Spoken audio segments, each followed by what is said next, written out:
What's up, guys? Welcome back to the channel. I'm Billy Collins, and on this episode of the show, I'm going to talk about the next step in my apparel line. And guys, I'm not wearing any shoes, just flip-flops. You can't see that, and that's a good thing.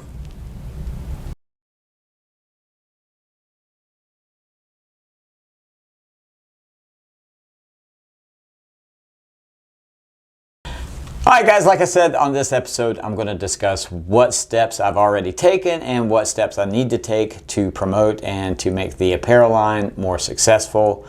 And it's not been as bad as I thought. A little more pricier than I thought it was going to be, but we'll get to that in a minute. I am joined with my good friend. We sit and chat about business and all types of stuff on a continuous basis, Mr. Matt Dodge. Expert on apparel. Expert on apparel. Well-dressed human being. He doesn't wear flip-flops on the channel like I do. So, but guys, here we are. This is where I'm at right with the apparel line. I am at a point where I got the LLC that is in full-fledged, full run. I've got the name of the company. The logo is being created as we speak. It should be here by the time the next episode airs. And I found the charity that I want to donate some of the proceeds to. So we are rolling, rocking, whatever you want to call it. We're moving forward with this. I'm excited. Once we get the logo, I'll drop it on the website. And oh, actually, another thing, I've got the domain name. Forgot about that. That's important as well.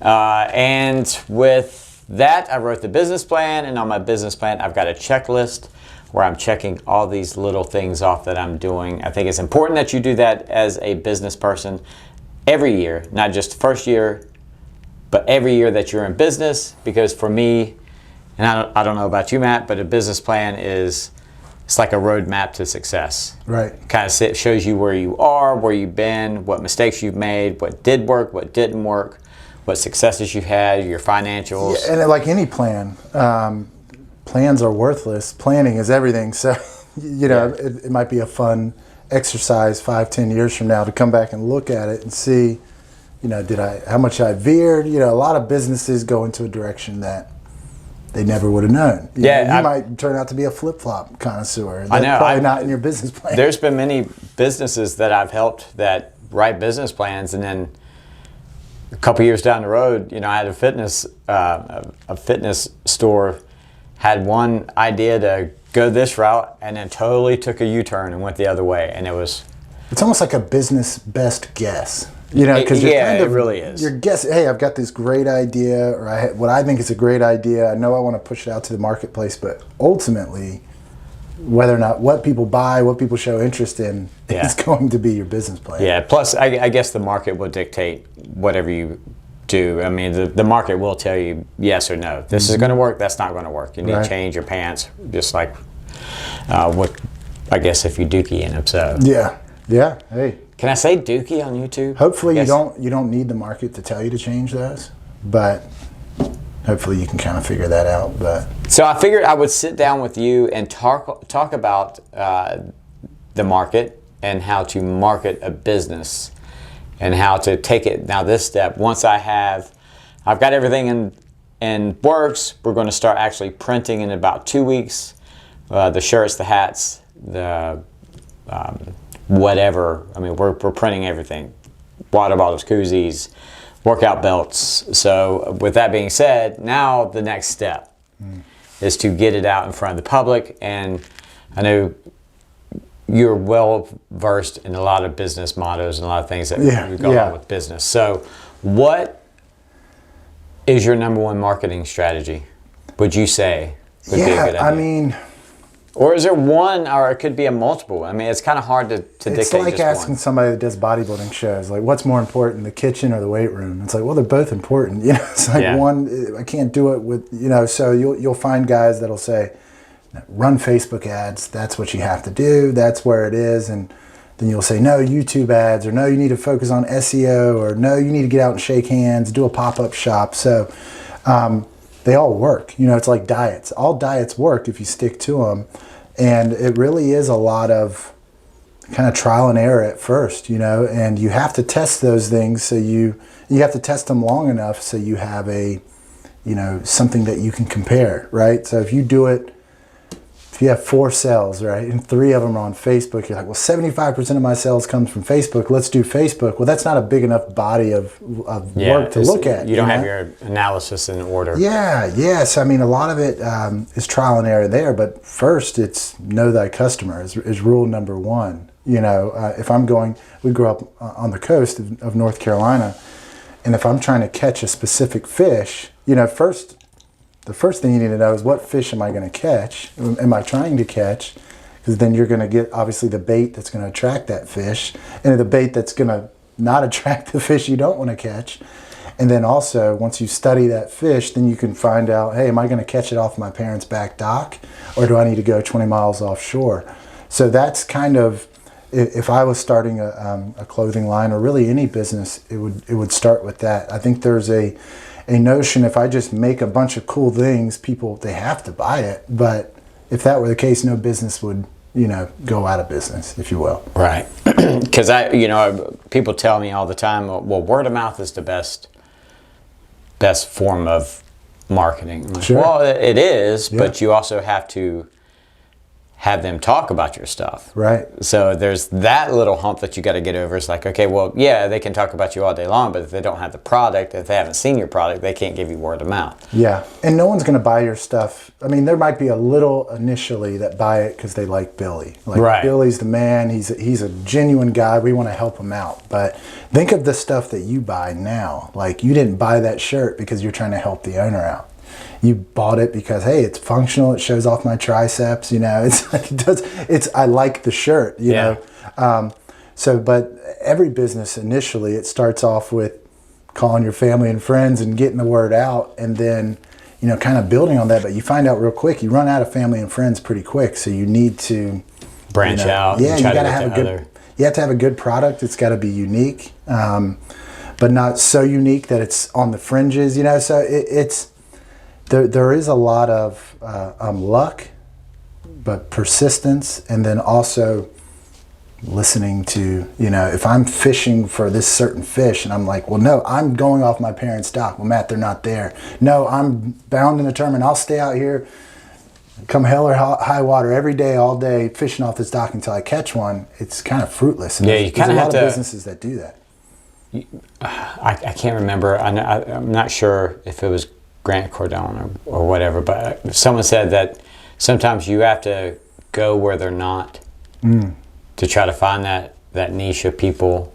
But I don't know if I hold weight in that, because if they're not there, then they're not there. Yeah, going to the desert, it's not going to help me catch that fish. But yeah, I mean, there is the concept of red oceans and blue oceans, and red oceans being a part of the market that's so saturated with businesses that it's like a feeding frenzy, and trying to find those blue oceans. I want to say that's from Expert Secrets, if you've ever read that. I think that is from, yeah. And he was actually, I think there's a book called Blue Oceans. So it's finding that niche.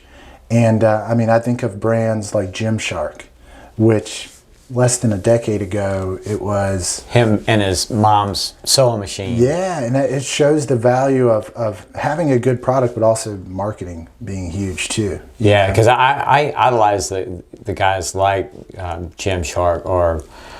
Think back to Under Armour when that started. It was like, hey, I want a shirt to wear under my football pads, and look at what it's So that initially started as, hey, there's no shirt to put underneath football pads. I'll make one. I'll make it kind of like a stretchy shirt, and now it's massive. Like the FUBUs and the UFCs, the guys that they were just like, we're just going to go and we're going to park our cars and sell our stuff. Yeah. And it was just kind of like, it's that grassroots that I kind of enjoy those stories too. And I guess everyone in hindsight kind of does it, but they just kind of do it more now on Facebook or Instagram. Yeah, because word of mouth, as you mentioned, when people hear that, they think it's somebody like me talking to you right now. But if this video reaches 10,000 people and they share it with, that's word of mouth as well. So the concept stayed the same, but it's much more efficient now with technology. We learned anything going through the zombie apocalypse in 2020. A lot of businesses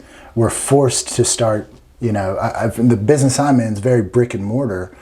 So we had to figure out, how do we do this when we're meeting remotely? And it kind of forced us to stretch a little bit, but it showed it can be done. Yeah. And, you know, there's never been a better time in the history of the world to start a business, you know? Yeah, and that's the whole journey for this and for the apparel.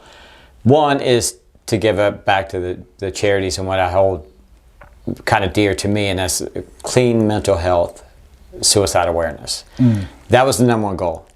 The next goal was to see if I could 10x my stimulus check. You know, it's like I didn't want the check, they gave me the check. Right. So I'm not gonna. You don't want it? Well, I do now. Okay, I need it now. I could find some uses for it. But I wanted to take that money and see if I could 10x it. Right. You know, so take the, what was it, $600 and see if I can make it 6,000 or 60,000, whatever. So what you're doing now, you know, Simon Sinek talks about start with why. You know, people don't buy what you do, they buy why you do it. So I mean, having a story is huge. Story. I mean, there's a book, Story Selling. So you mentioned I'm constantly reading these books and seeing, and you start to notice trends in companies. You do read a lot. Yeah. It kind of makes me hurt sometimes when I'm like, I feel stupid. Well, so it's shifted from reading paper books to now I'm on Audible all the time. So I find excuses to either work in the yard or whatever. Even Zig Ziglar back in the day talked about Automobile University, where you could put tapes.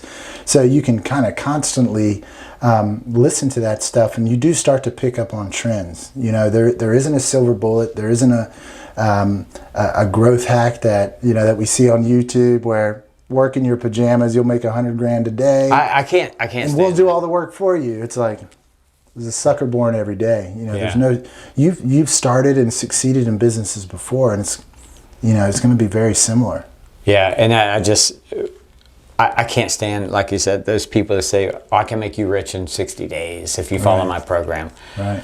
I applaud them because they're actually putting product that someone's going to buy, and they're going to be rich in 60 days or whatever case. And that's been a profession that's been around a long time. The snake oil salesman and all that. Yeah, and I'm sure there is a lot of merit to them. But, you know, if you go online, it seems like there's more people selling courses on how to make money online than there are people making money online. You know, the people that are busy making money online, running businesses, aren't typically revealing their secrets to you for 3 easy payments of $197. Or, you know, you'll see it in investing newsletters, right? Where this guy's or fantasy football picks, you know, they can't miss, and you can have all their secrets for $9.97 a month. Well, if I knew what the future was going to hold, because that's essentially what they're guaranteeing, hey, we can read the future, we'll tell you exactly what to do. I mean, I would own my own island, I'd have a helicopter, I wouldn't be doing infomercials or webinars for what's pretty much chump change in comparison to what they could make. So, you know, it's taking everything with a grain of salt, and, you know, you're doing it the right way. Gary Vaynerchuk talks about like a content strategy of just documenting, right? It's not really, you're not performing all the time. You can just document, you know, that's why day in the life videos are so popular on YouTube, because it's like, here's the reality. Yeah, and that's kind of why I wanted to do this too, is just to, because there might be someone out there that's like, okay, well, I want to start a business. How do I start it? And there will be a video, and I'll probably have you in, where I just go step by step. Probably. That's not... Definitely maybe. Definitely maybe. Okay, good. Probably, yes, you'll be on that video. This is because breaking news. Yep. But what I wanted to lay out everything I've done, like whiteboard everything, because I know we're both big on whiteboarding. Yep. Writing our descriptions out, and whiteboard from start A to start Z of what I did to get to that point. Yeah, and where I'm at. And you know, so I think it's smart because it's going to provide a level of accountability. You know, you're not. I don't think you should run out and tell people what your goals are. You know, because you're never going to receive hate from above. You're going to receive hate. You know, think about it. Anyone that's ever come out is jealous or whatever, it's never been somebody you want to emulate. So I'm not big on, hey, stranger, let me tell you, this is my goals. You know, it may work out or may not, but. You know, I think keep those things to yourself, but it's going to hold you accountable. And it's pretty ingenious, because while you're building the brand, you're building what's the most important thing is awareness of the brand. Yeah. You know, that's the number one thing we're all fighting against is obscurity. Yeah. You know, I didn't think about thanks for that because yeah, I mean, do you think name any celebrity in any like profession, I don't know, Dr. Phil, right? Do you think he's the #1 psychologist in the world, like in terms of skill? And no, but he certainly doesn't have a prospecting problem, right? And so getting the word out, marketing, word of mouth is huge, but then also just, you know, you got to throw the bait in the water more times than not. And see which one bites. So my list of marketing ideas to start is that I start with 3 right now, and once I go on, I'll add more. But first is the grassroots, like you discussed, right. Talking to family, friends, doing a brand launch, getting them to kind of push the stuff on social media, the Instagrams, the Facebooks, whatever, the Twitch, and then from there going to maybe festivals. Yeah. Selling product at the festival, seeing if I can get a bite out of that chunk of the world. Maybe not all the festivals, but we do have a lot around. I mean, you could be next to the guys at the seafood festival that have been playing the flutes for like every single year. I mean, but those guys are well. Talk to anyone. It's just consistency. You know? Content. It's more about consistency than it is frequency.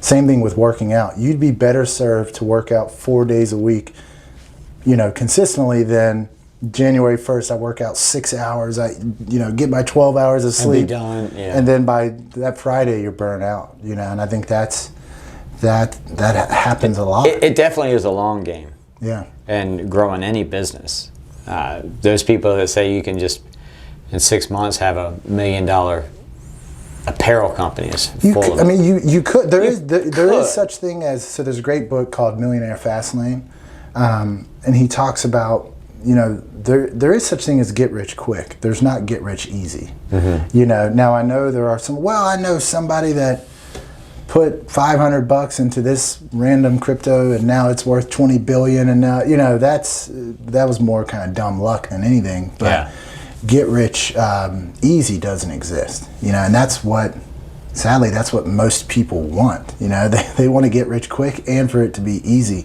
Quick and easy aren't the same thing.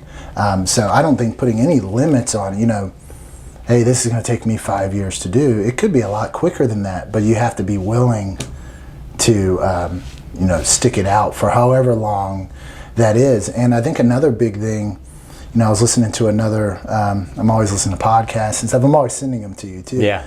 But a guy was asked, you know, what do entrepreneurs fail at? And they don't know when to hang it up, right? So sometimes you see these people on Shark Tank. They come in, they've been trying to push this business for 27 years, right? And there's like, what's your total sales? Well, I had 12 grand last year. It was my best year. You know, if the fish aren't biting, you need to pick up or change your bait or do something else, you know? But so there is persistence, but there's also take up skiing. Yeah. It's like, or start teaching people how to catch fish. You might do better. Yeah, exactly. And yeah, so I'm going to do the grassroots, the festivals, and then the last is something that I don't know much about, but I do want to explore. T-shirts. Apparel. I don't know anything about apparel. But the last one is the affiliate marketing. Yeah. You know, getting the product to people, giving them a percentage of whatever it sells to push it that way. And I think that's kind of the new way. Have you dealt with any of that, or do you know much? I know you in your... Yeah, I mean, the affiliate marketing, it's kind of a fancy online term, but it's been around forever, right? Like, people... I remember commissions. I remember the old coupon books you could get, which if I sold them and then it'd give me $10 off. So it's like, how are these companies making money? They're already cutting $10 off the cost and paying the person that sold the book. Well, they didn't have to do anything for that marketing, right? So I would rather, you know, make 50% of something than 100% of nothing, and that's kind of the idea with affiliates. You ask any online. I'm not saying you won't have a brick and mortar, but nowadays we are not as location independent, right? It used to be if you had it. I mean, growing up on the coast, you had these local surf shops, right? That had they made a lot of money because of their location, right? They're the only one around, and everyone came to that. which was awesome. But now it's really location independent, which means someone could be watching this from, I don't know if North Korea will pick this up, but maybe South Korea. I don't know, South Korea. Or something, and maybe order something, right? That never happened in the history of the world.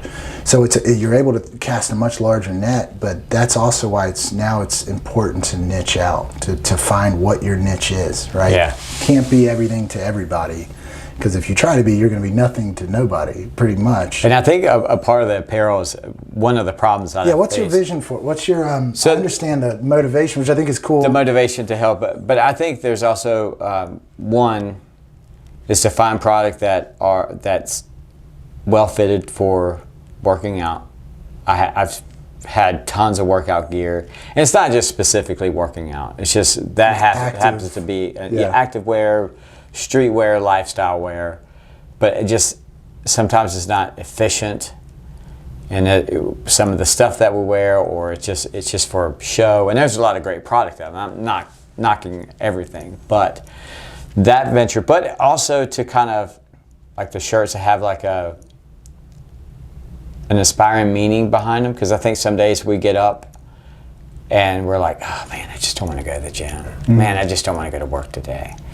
And I have this one shirt, this one's not shirt, but I have the saying in my condo that it says to be the warrior in the garden, for the art of war. So, and every day when I thought, I don't want to go to work. I don't want like Notre Dame, play like a champion. Yeah, so it's like I don't want to do this, and I see that, and I'm like, okay, well, if I'm not doing it, I can't be a warrior.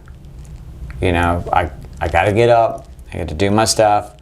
I think Joe Rogan says he's the most disciplined, lazy person he knows. Yeah. And I can see where that happens, because there's days where, and I'm constantly at work. I'm like either at the gym working out, or if I'm doing magic, or if I'm bartending, I will always hustle to make money. I love money. The people that say you don't love money, try being poor. You love, because money really equals freedom and options. Brian Tracy talks about that. A lot of people think it's love of money's the root of all evil. Well, the Bible says the love of money is the root of all evil. And I know how you're talking about it in a healthy stance. You're not right. You're not like. I just feel like if for me, with my family, my friends, people is if the more productive I am, the more I can give. The more I can take care of. And when people come to me, and because I've had friends, we were just talking about one of our friends, and when I was going through my divorce, I didn't have anywhere to go. Right. Nowhere to go. And he's like, I got a loft, I got a bed, no one uses it. Come up here, it's yours. And I said, I'll pay you this much. He said, you will not. He said, because I can provide it, and someday I may need to lay on your couch. Right. So that kind of taught me in that mindset, and that's kind of, I know we kind of got off on a different route, but it's kind of where I want the apparel to go, something that's a little more. Almost sounds like you're saying, like, so if I wear a suit and tie for a business meeting, that's like my uniform. Right. My background was football. You knew when you put your jersey, it's a uniform. It sounds kind of like, and really to an extent, that's how all clothing is. It doesn't have to have a real motivational, like dream big, or right. It doesn't have a plaster, but I've always held a lot of water in the fact that if you dress for success, and if you dress good, you feel good. Yeah, what Jerry Rice say, look good, play good. Yeah. And I think we had this conversation the other day with celebrities on TV during a COVID, and Zoom is not wearing. Yeah. I'm like, it's not what I want to see. Right. I want people to look good, and you dress up every day, but when you really go out and dress up, you're just kind of like, you get a good haircut, you feel different, but you also treat it differently. Right. And I think that kind of helps with the mental aspect too, because if you start to take pride in what you're wearing, and how you look and how you feel, you kind of hold your head up a little higher. Sure. So that's kind of where I want the journey. So are you thinking like workout gear, hey, this is what I actually wear to the gym? Or are you thinking, it's not just workout gear, or is it? What are your, is it still kind of evolving? I'm starting with some workout gear, and I do want to get into more like for the women's side of things. I have a friend that wants to do like a boutique style, but just in the same mindset of that. Because I don't know anything about women's clothing, to be honest with you. Yeah. I know. I go to the gym and it's like a fashion shoot. For Exactly. But and then take it from there and then go into men's sports or like leisure wear or dress wear. You know, for me it starts here and then wherever the road takes me. Sure. Like we talked about before, because it could be a screwball or curveball in there, just throw me into, okay, well now you're just gonna make bandanas. You know, so but. One man's bandana is another man's journey. Hey, you know, I tell people all the time, like, if you're in wherever you are watching this right now, just look around you. Everything you see has made somebody rich. Like, obviously, this isn't a product placement, but this made somebody rich. Whoever designed this table, whoever came up with the paint that's on this wall, they got rich off it, you know? So it's you know, if you're serving a need, and honestly, if people vote for it and how we vote is with our dollars, then you know you're serving that need. And if they're not voting for it with their dollars, the market's talking to you. You know, money's not everything. But I listen to a lot of Dan Sullivan with Strategic Coach. He says money is kind of how we keep score in business. You know, think of the Steve Jobs of the world. You think he didn't impact the world? Like the world's not better off because of what he did, and then obviously he did at a massive level.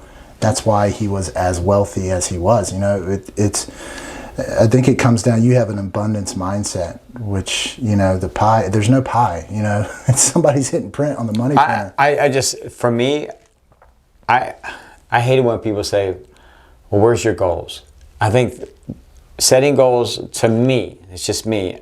I know it can be a benchmark in this, but to me, it puts me on limitations. It's like you want to keep moving the flag further. So I will celebrate the small goals. Yeah. But you know, I think the end goal. I don't have an end goal. Yeah, it's success is kind of like the horizon, right? The more I chase it, the further away it gets. But really, you continue to chase it. Yeah, there's been all kinds of studies that show at a certain income level, your actual level of happiness doesn't increase anymore, and that's why people will say, "I can't believe someone's." You know, why would Donald Trump need to work anymore? He's a billionaire. And that's because it's kind of the hustle, right? Again, this is just how we keep score in business is money, and you ask them, "What is your goal?" And their goal is more. Yeah. It's just more. And I think some people just enjoy it. They enjoy the grind, the hustle. It's like people why do you binge watch Netflix? Well, I enjoy it. Well, not me personally, but with people that binge watch Netflix stuff, well, you enjoy it. For me, I enjoy trying to come up with ideas and try to implement those ideas and try to create those ideas. This is part of being a magician too. It's like, okay, well, this can, man, I wonder what magic trick can I do with this can?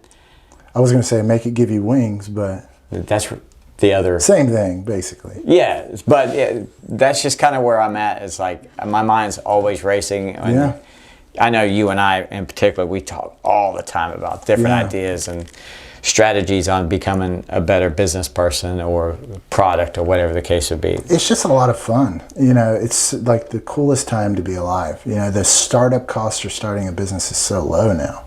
You know, if you have an idea, if you have a camera, if you have, you know, you put it out there, you can build an audience. You know, a lot of businesses, honestly, if you listen to interviews from the founder, they kind of stumbled into it, you know. Now I was doing this and I noticed this there's, you know, or a good way to think if you want to write a book, like what book do you wish there was out there for you to read right now? Well, if that book doesn't exist, write it. You know, it's kind of, I don't want to say it's that simple, but it usually is to start off, you know.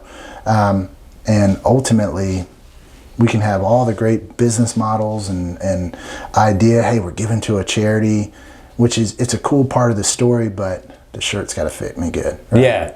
No, I know. Yeah. The pants have to, like, and that's another thing too. That's taken me a little bit of time because I want certain brands. I don't want the cheap garbage that you see that you can get. No offense to the big box stores, but that you get at big box stores. I want high quality stuff, and that's why I'm working with different people, looking at samples, looking at the different types of brands that can come in, the cuts, because you and I both work out. You know, you're way bigger than me. Swole. Can't teach genetics. But, you know, when I work out, I want it to look, I don't want to hide it. Sure. So that's why I'm looking at that type, different types of brands that accentuate that and help people. And what you're doing now is you're building a brand. You're building awareness. See, I read a book. It's called Maximum Achievement by Brian Tracy, and in there, and if you read any of those about Jim Rohn, Brian Tracy, Zig Ziglar, they harp on setting goals, right? So I was like, okay, well, I'll set some goals. I was a punter. I was coming into my senior year. Had a pretty good junior year, but you know, I was on the cusp of being successful. So I was like, well, I want to read about what successful people do. You mentioned I want to be a warrior in a garden rather than be a gardener in a war. Mm-hmm. I agree with that, but you have to look, okay, what does that mean? What do warriors do? You know? So I was reading about successful people. They were saying set goals. So I did. I set, you know, here's what I want to average. You know, I want to be first. I want to be All-American, you know, All-Conference. I want to average 46 yards a punt is what I said I wanted to average. And I want to get drafted into the NFL. So I write it down each day and didn't really overcomplicate it more than that. And then the end of that year, I went back and I found that notepad. And would you know, I averaged 45.9 yards per punt. I was second team All-American, first team All-Conference, was drafted into the NFL. So I was like, man, it was kind of eerie, but the 45.9, I mean, I was 0.1 away from what I wrote down. So and so I set the goals. I didn't put, I want to average 60 yards per punt. You know what I mean? I didn't put They were managed. They were believable, but they were like, I knew I would have to stretch to achieve them. And so I you know, the problem with setting goals, you know, is let's say you're making 10 grand a month. I want to make 50 grand a month, right? You immediately create a lack. Mm-hmm. You know, so if you set them and you're not grateful for where you are, it does create a lack. And by the time you get to 50 grand a month, you're like, it's not like you're going to get there and be like, yes, no, that's now your new level of expectation. You're going to increase it. So you're always creating these kind of lacks where you're at. And I remember I was down in Marathon Key for this like entrepreneurial week for pro athletes. And a guy named John Ratcliffe, who started a company called Apple Trees Answers, ended up selling it for millions upon millions upon millions of dollars when he was 50 years, like around 50. And so wildly successful. And he talked about this concept of, and he was the one that put me on to like chasing the horizon. And he said, but guys, when you're doing that, drop a buoy every once in a while, so you can kind of see where you've come, right? Because actually looking back, man, I've accomplished to this level. That's going to like give you that, you know, really credibility to even believe going further is key. But for you, I think would be more valuable would be to set activity goals. Mm-hmm. You know, maybe a goal would be to post a video every week. That's something that's achievable and it's only going to have positive impacts versus setting a goal of like 100,000 subscribers, right? Because you're not going to get 100,000 subscribers without posting videos. Right. Yeah, you know, so you can kind of reverse engineer them a little bit, and I think that would help a lot more people out. You know, maybe I have a goal to get in great shape. I mean, that's your goal, but here's how I'm going to do it. You know, break it down, and that's a big thing Brian Tracy talks about. So that would be my encouragement to you, and keep having great guests. You know, this is going to go a long way in your career. Well, thank you, buddy. By having me. By you set the benchmark right now. Thank you. And I bench a lot. And you know what? To be honest with you, I don't even like him. Because look at his hair. Only a true friend would be that truly honest. Yeah, truly honest. I mean, it's stupid gray hair. Matt, thank you, my friend. Thank you. You're the best. Yeah. Guys, do me a big favor. Give me one of these. That's a thumbs up. You'll see it down below. Go ahead and subscribe to the channel, guys. We're growing. We're going to have fun with this. It's like I said, it's not all going to be business. We're going to do some other fun things, and Matt will probably be a part of some of those, as well as some of my other friends. So please go ahead and hit the subscribe button. Leave me a comment down below. Love every single one of you guys, and I'll see you on the next video.